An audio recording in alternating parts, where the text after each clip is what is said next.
What's up, crew? So today I have like an impossible mission because I am going to explain to you texture mapping with the central topic being UV mapping. And what's crazy is that at first, when you get introduced to UV mapping, it's like so confusing. And then it clicks and you're like, oh, this is actually so easy. And then you try to explain it to someone else, like I am doing here, and you're back to like, bro, this is actually hard to explain. So let's see if I can take you swiftly on the other side of understanding UV mapping and everything else that you need to know about texture coordinates. All right, so far we have been working mostly with procedurally generated PBR textures, which use generated texture coordinates, and this makes them a sort of easy drag and drop the material solution, and it just works because it basically starts already from a 3D kind of dimension level, whereas when we are working with textures, we are starting from 2D, and then we somehow need to map it to something that has an extra dimension.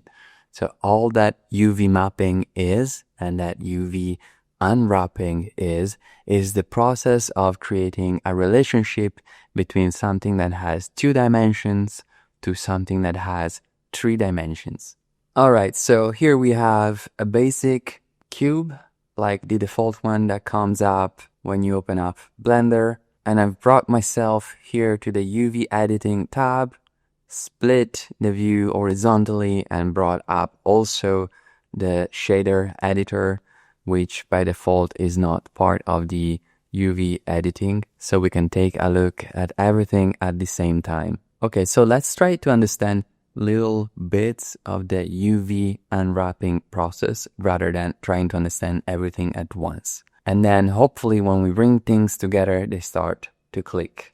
So what we said is that we have a 3D object, and then we have a 2D image, a flat image that somehow has to be mapped onto that object.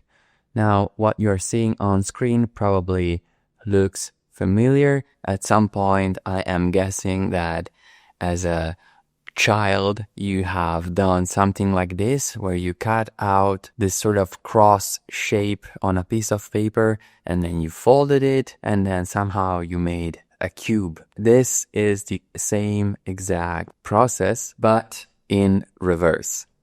Another example that might be useful to understand the process of UV unwrapping is that if this was a candy, it would have a wrapper. Now the wrapper, which is wrapped around the candy, which is a 3-dimensional object, you can unwrap it and lay it out flat on a surface, right? And then you have the equivalent of a texture. So once again, the process of UV unwrapping is sort of the same. It's the process of taking something that is flat, like a texture, and figuring out how it wraps around a 3D shape. And so far, it seems simple enough in theory, but in practice, the reason why it gets confusing is because when you actually do it in a 3D software for a 3D model, there are many moving parts, and at the beginning, it might not be instantly clear why when something is moving, something else is moving. Like the correlation of how things move sometimes feels counterintuitive.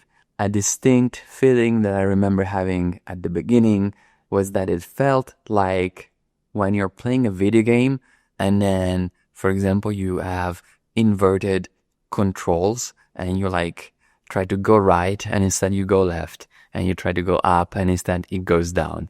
That is the feeling that I had. That is how it feels at the beginning. And then you get a sense for it, your brain adjusts, and then everything clicks. Anyway, so on the right, I have my 3D viewport. I am in edit mode. And if I select a face, what you're seeing over here in what is the UV editor is that same face is represented. Okay. This is a similar relationship like the one that you have between the object and the outliner, right? So the object is listed in the outliner. In a similar way, every face is listed in the UV editor, okay?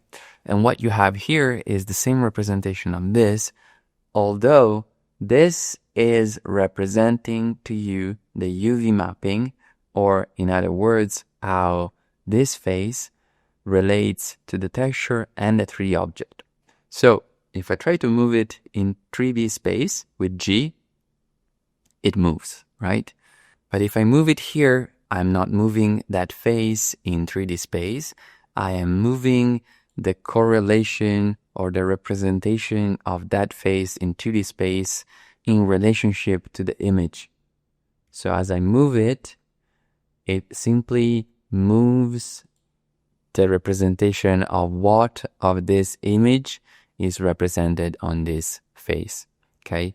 At this moment, don't try to understand too much how exactly it is that is moving. Just understand that moving this sort of shifts around the image. That is the main takeaway here. The other thing that we need to know right now about this panel is that if we click on these two arrows, we have the UV sync selection, which simply turns on and off the remaining faces. So if it's off, I can only see the face that I have selected. So if I select this one, I see it here.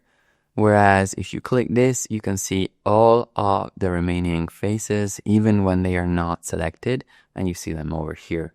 Now that you can see all of them, you can see that this cube has been UV unwrapped with this cross shape, and because it roughly matches up the image that we have underneath the texture image, that is why we are seeing that texture image wrapped in 3D space. So if I select this image, which corresponds to this one, you will see that that part of the texture is the one that we're seeing over here. And if I move this over here, like if I shift it by roughly one box over here, what we will see here on this top face is then that part of the texture. Just like that, okay? Now, the reason why I have the shader editor also in the picture is that this texture that we are talking about, T_cube unwrapped, is the one that we have assigned to the material, which is also the material that we have assigned over here, right? So it is all connected. Now, the key difference is that so far, we have been working with procedurally generated materials. So generated was linked into the vector of the mapping node that was telling the texture or whatever was happening between the mapping and the material output, how to display it on the 3D shape. Whenever we have not worked with procedurally generated materials, we were working still with basic shapes and primitives which come in already unwrapped. And so basically we had our work already done for us. We didn't have to do anything. However, when you start to 3D model and you do your own object, your own complex 3D model, then you have to learn how to do this yourself, because you have to learn how to map a texture onto that object, which then allows you at the end of the process to sort of pack everything nicely for two reasons. One could be that you want to export that 3D model to another software, like for example a game engine, or you might want to render that object, and having a procedurally generated node that is very big, like those that we have seen in previous videos, that becomes really computationally intensive. And so what you want to do is pack it in one texture so that your renderings take way less time. Now, how do you actually go about the process of UV unwrapping? Well, first of all, you need to be in edit mode for the object that you want to UV unwrap. And then you want to select the faces that you want to UV unwrap. In this case, I'm selecting everything with A for all. And then if you press U, it brings up the UV mapping menu. And you can see that there are quite a lot of options. All of these are ways to go about it. And the best way to understand them is to just look at them one by one. So this is what we're going to do. And gradually we will be moving from this simple cube to more advanced assets and also more advanced techniques to UV unwrap objects in an efficient and professional way. Okay, so we're back in our little sandbox, our very first project from this series, because we are going to leverage some of the textures that we have here. Okay, suppose that I want to create a table made of wood. So I could create a cube, and let's start with the top part of the table. So I would kind of scale it and probably scale it like this. And maybe this is too thick.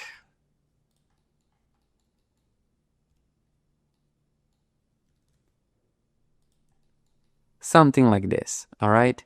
So I then need to create for myself a new material. So new m_table. I'm gonna bring out my shader editor. And because we have enabled the node wrangler, like I showed you in the previous video, I can press Ctrl+T, bring up the whole thing that I need to set up a texture quickly, select wood, which is a texture that I have already imported from this material. And here we have that some wood has been assigned to this object. But now we need to understand how this thing is showing up and also how to control it in a very deliberate way. So what I'm going to do is what I did before, click on plus, general, UV editing, and now we have the UV editing template, but I also want my shader editor inside, so I'm bringing it up over here. And there we go, we are now nicely set up to work with textures. So, like I said, primitives come in already UV unwrapped, right? So I brought in a cube, and just like before, this cube already comes in UV unwrapped, and it has that classic cross shape that cubes come in with. However, if I wanted to make a table, that does not work at all as an approach to correlate this texture of the wood to this surface of the table. So let's take a look at what we can do.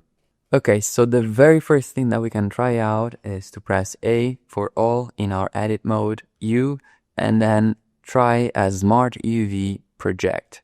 This brings up this menu. We can leave it as is, unwrap, and now you can see that our mapping, our UV mapping has changed. And like so, also it has changed the way in which this texture is being mapped onto our 3D object. Therefore, underneath it has changed how it looks. And so what the Smart UV project does is that in a automated and rather blunt way, it tries to optimize how your UV textures are distributed in the UV space. So the UV space is this square that we are looking at, because all that is happening in UV textures goes from 0 to 1. So we call them UV because we don't want to get confused with the X and Y from the X, Y, Z of the three-dimensional space, right? So when we are talking about textures, we are talking about UV, which are the equivalent of our X and Y coordinates. So we have from 0 to 1, from 0 to 1, with 0, 0 being the region, and 1, 1 being the opposite corner. And then every face gets mapped into this space. And when we do a smart UV project, what Blender tries to do is to create a mapping for every surface that sort of takes advantage or tries to optimize the space in the UV coordinates.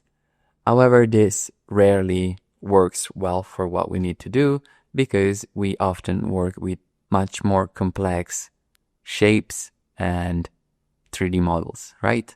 Each of these tries to give you a different result, and so you might want to use them on different occasions depending on both the kind of 3D model that you're working with, the kind of geometry and shape that it has, and also the kind of goal that you are going for.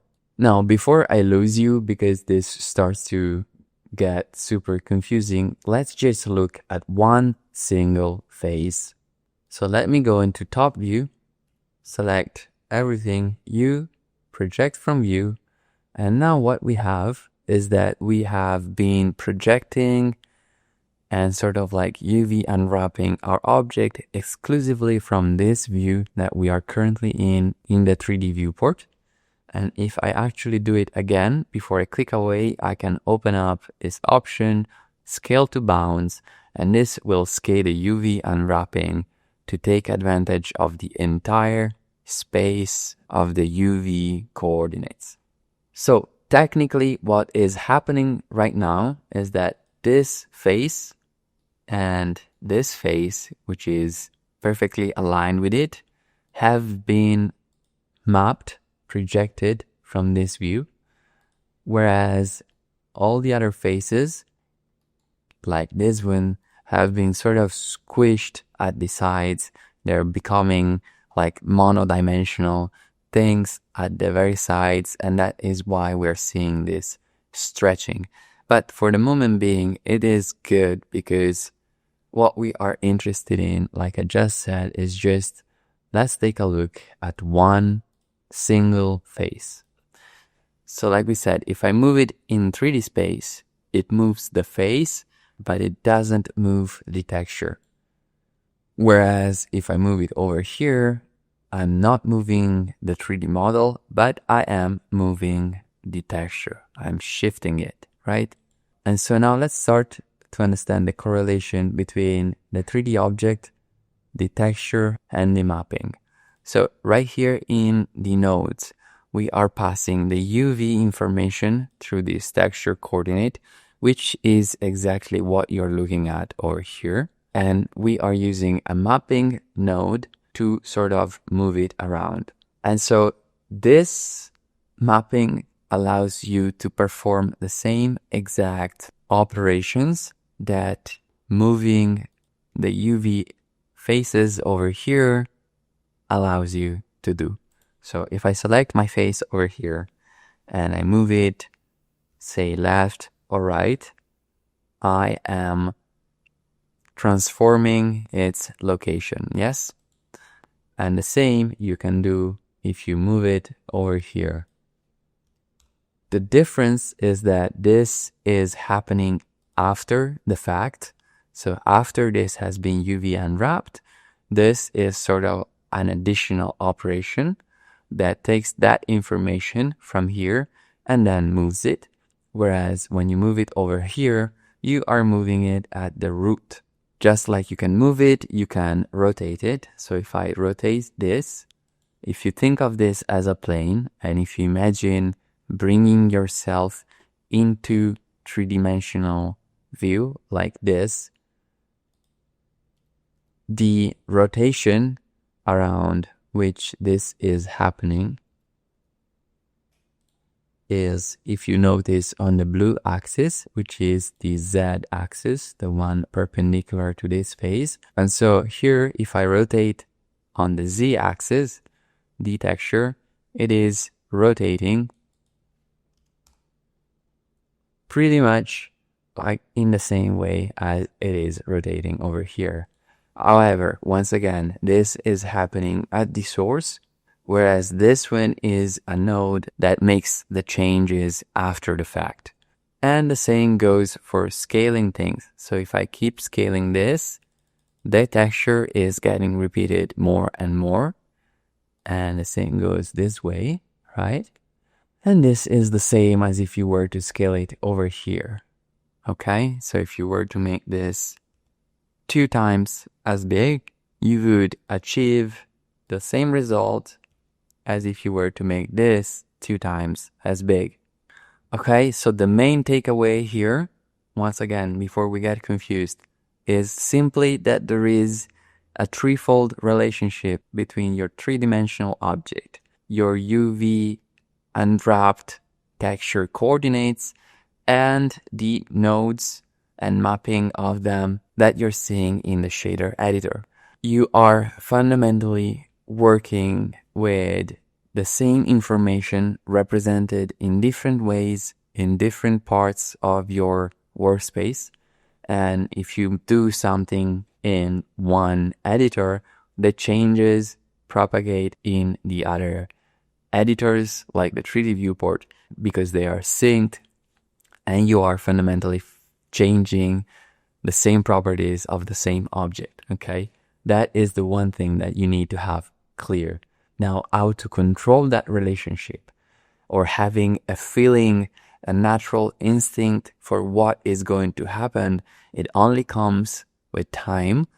It only becomes natural with practice, with doing things, because it is just like navigating 3D space, right? It becomes natural after a while that you do it, you get a sense for what is doing what, and it becomes a second nature. And then you have a natural intuition for what is going to do what. All right, so with that out of the way, let me introduce you to the seams, which are a key part of actually designing and controlling how a 3D object gets unwrapped.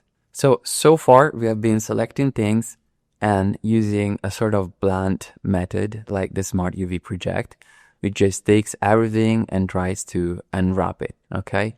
However, you can be way more deliberate about how things get flattened out into 2D space by introducing seams.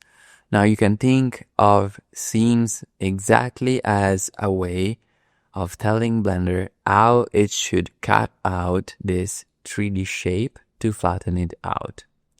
The way you bring about seams is by being into edge mode, and with an edge selected, you can right click and you will see that you have an option that says Mark Seam.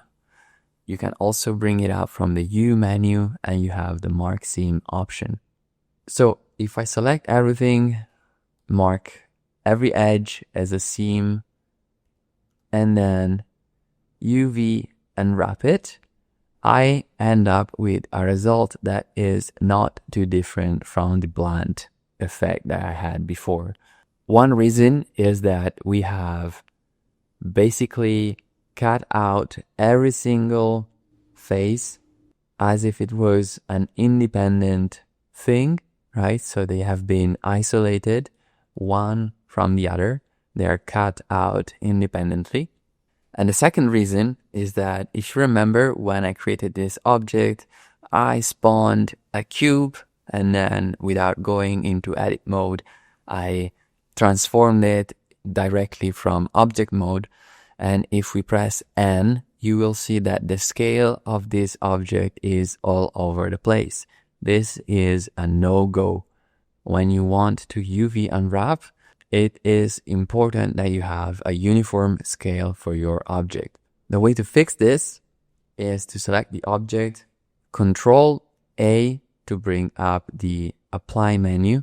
This comes from this section, Ctrl+A, and you are going to apply all transformation.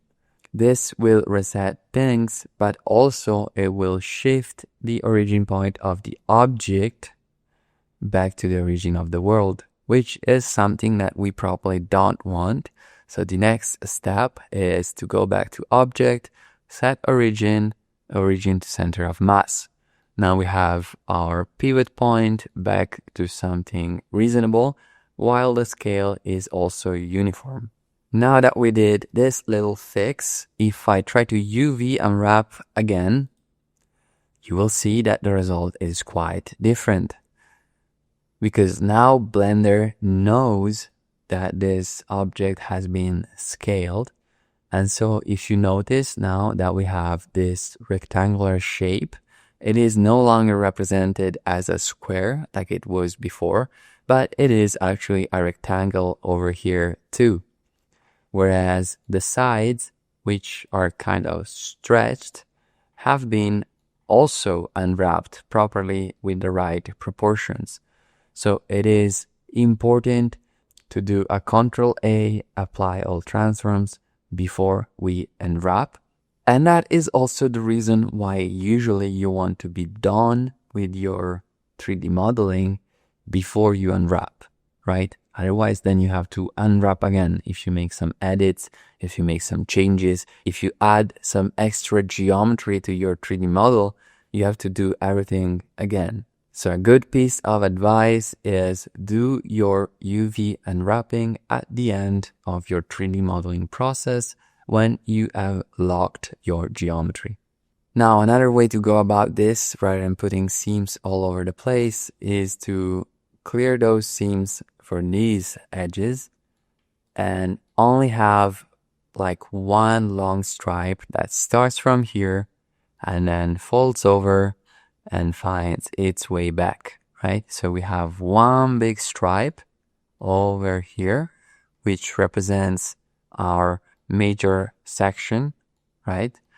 And then we have two cut out pieces for these sides. That could be one way to UV unwrap this object. And again, UV unwrapping, there are often cases, especially with more complex models, so many ways to go about it that, it becomes almost a subjective approach.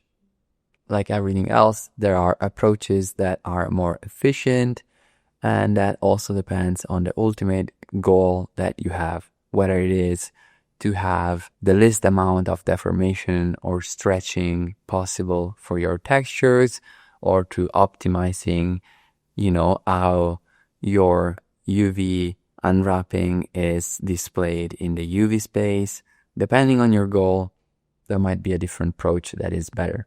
Now, if I go about this, now that I've changed the seams once more and I UV unwrap it, we have once again a different result.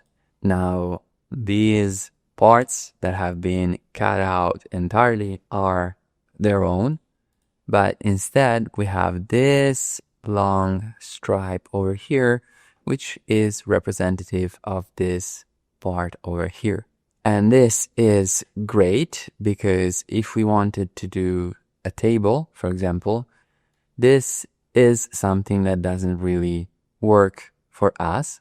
So what we could do, for example, is to stretch the scale 4 times, which starts to look way better because what we are doing with this option fundamentally is the same as if we had one over here and instead selected these 4 faces and over here in the UV editor, scale them 4 times. However, it is good practice to keep your UV unwrapped coordinates between 0 and 1 so you avoid exceeding the bounds and stepping into what is a zone that basically repeats things over and over, right? So if we go beyond 0 and 1, things starts to get repeated, which is what we want in terms of an end objective. But we want to do it over here rather than here because something that it is possible to do is to have different textures assigned to different sort of coordinates, and that is something that we will look at later on when we have understood better the basics. And so it is good practice to keep your UV unwrapped coordinates between 0 and 1, right? So instead of scaling this 4 times, I'm doing it over here. Now, because this is a professional texture that is meant to repeat perfectly and tile, it is called a seamless texture, meaning that once we get to the end over here, it continues perfectly then over here. So it ends up looking fairly good no matter where we go. Now, because this is wood, which is made of fibers that are going in this direction, we want to make sure that also our side panels go in the same direction. So if we had something that had been unwrapped in this sense, which would create this sort of texturing, that would not make a whole lot of sense because the grain of the wood is going this way, and so it doesn't make sense that here it goes this way. So what we would have to do is to rotate 90 degrees the UV unwrapping in the UV editor so that we can have something that is properly aligned and that makes sense. Luckily, this was already the case with our original UV unwrapping. So the simple thing that we can do is to take it, move it a little bit, and then perhaps scale it so we take advantage of a little bit more space in our coordinates. At the same time, we could try to scale them this way to sort of bring in some more texture, but just the right amount that makes sense for what we are trying to do. It doesn't make sense, for example, to scale it extensively because that would just compress the image to some scale that doesn't make really any kind of sense for the aesthetics that we are looking at. Okay, so this is the basics of UV unwrapping with seams. Now, before this gets super boring, let's move on. And so what I've done here is that I've cleared the scene a little bit. I have hidden all the other objects in our scene, and then I have 3D modeled these parts for a stool, so I can use them to show you once again the whole process of actually going about placing seams, unwrapping, and then I can finally show you the last part of the process, which is texture baking, and I can explain to you why it matters. Okay, so we have 2 parts. This one is going to get duplicated 4 times to go around it, right? But before I do the duplication, I want to place my seams. So if I look at this object, this is the leg, right? And I know that most of the time it will be seen from this perspective. So I know that the top part over here will never really be seen, nor will the bottom. So I'm selecting them with face selection, going to then edge mode, deselecting the center, so I get as an output only the edges. And now that I've selected those edges, I can do mark seam. Could have selected them with just Alt and click. It's all the same. And now we need one more seam that I should place at the back right here, because I want to start cutting over here, and then we're going to cut out entirely the top and the bottom, whereas this one we are going to unfold it like this. Okay? And so if I bring this up, which I have split by right-clicking, vertical split, and I brought up the UV editor and the shader editor. If I now take this object, create a new material, and because we have brought on the node wrangler in the previous video, I can press Ctrl+T, and then we have a setup for an image texture, and I can bring up the same boot texture we have used before. Because this object doesn't have any kind of UV unwrapping yet, it shows up like this. So this is why we want to UV unwrap in the first place, so we can have some sort of coordinates. Now, if I were to use generated here, we would have something that looks like this, but still, this is not the way to go. We want the UV, and with the object selected, edit mode, A, U, and we can try an angle-based unwrapping, which looks something like this.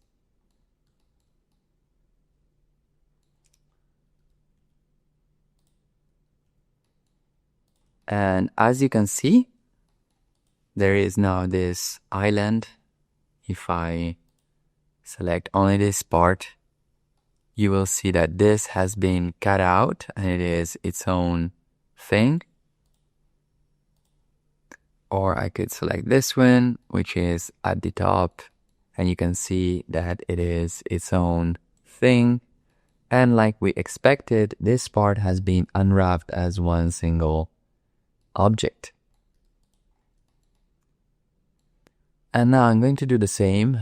I'm not gonna spend too much time right now on adjusting the texture. We could spend so much more time on the texture, making it look more accurate. This is not something that makes too much sense in terms of like how the wood material would apply to a stool, but it doesn't matter. At this stage, I only want you to understand what good seams look like and what is the logic behind them. So once again, in this object, we are not going to focus too much on this side. Even less so, we are going to focus on this side. So actually we can place a seam over here, mark seam, and then we could place another seam right here. And then to begin cutting this object, we probably want something like this, but we can also try to just go about it like this. And then we have something like this. Let's see how it looks like. It looks about right, could be better. Probably we can do like this. Bring up a value, put it to 2, plug it in, and we're scaling uniformly the whole thing by 2. That kind of looks okay. Maybe we can scale it a little bit further, like this. This is not super, but it gets the job done. Okay, so we have now one material, yes, and then we have 2 objects that have that material assigned to it. And what we can go and do right now is the following. Let's start from the leg. So from the leg, I want to have it selected over here. And once again, let's take a look at how it is UV unwrapped. And then over here, I want to do a couple of things. First of all, I want to plug this into animation.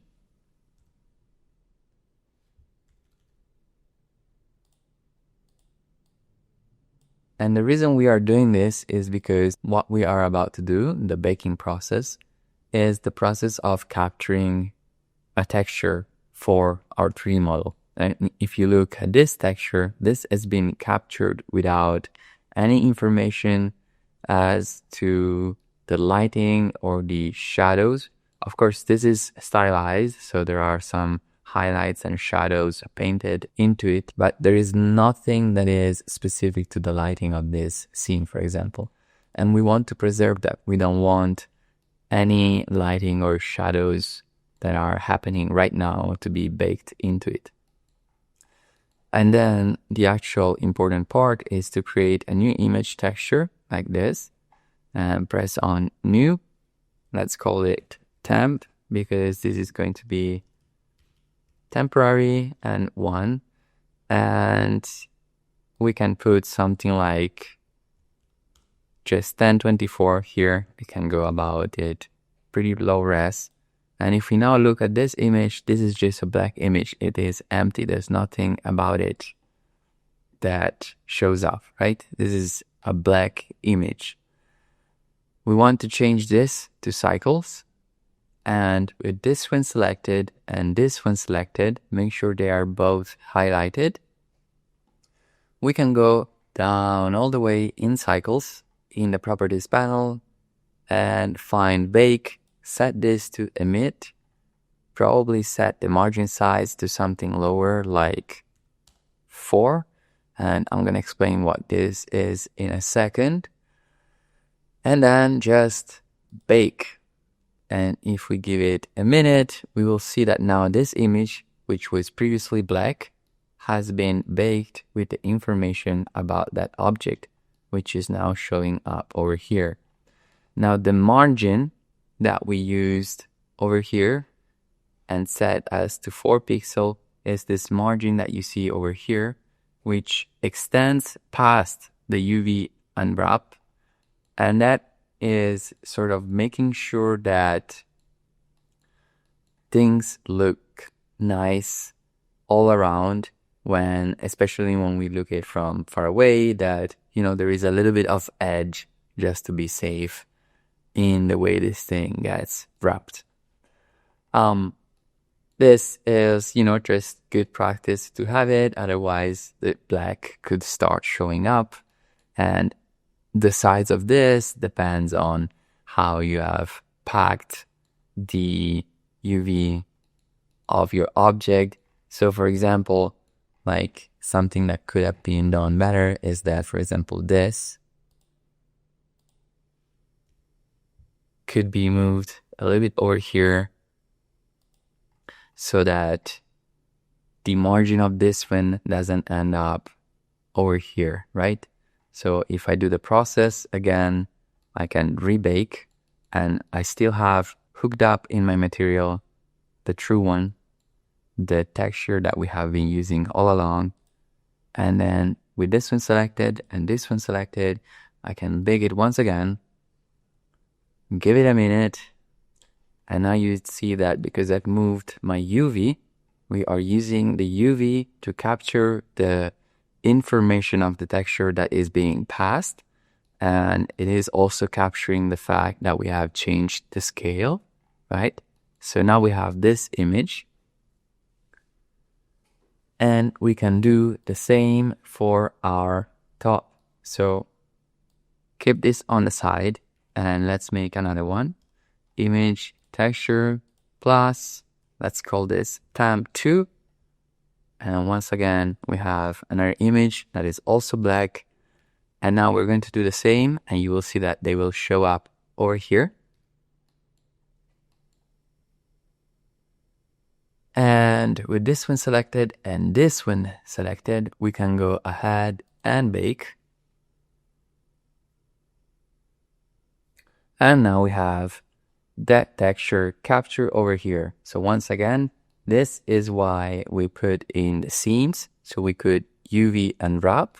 And that is why we have been UV unwrapping this thing, not only so that we could put this texture onto it, but so that in the end, we could capture how this texture is mapped onto this UV unwrapping, so that we could bake it and then end up having with one texture that precisely shows up like we want it to.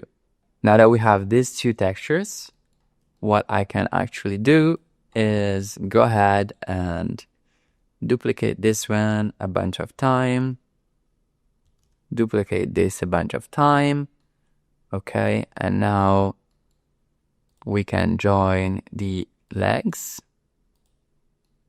and make a copy. So this could be stool legs. And if I plug this in,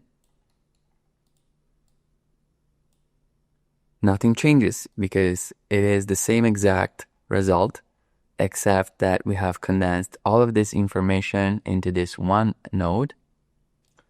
And so I can actually get rid of a bunch of stuff now.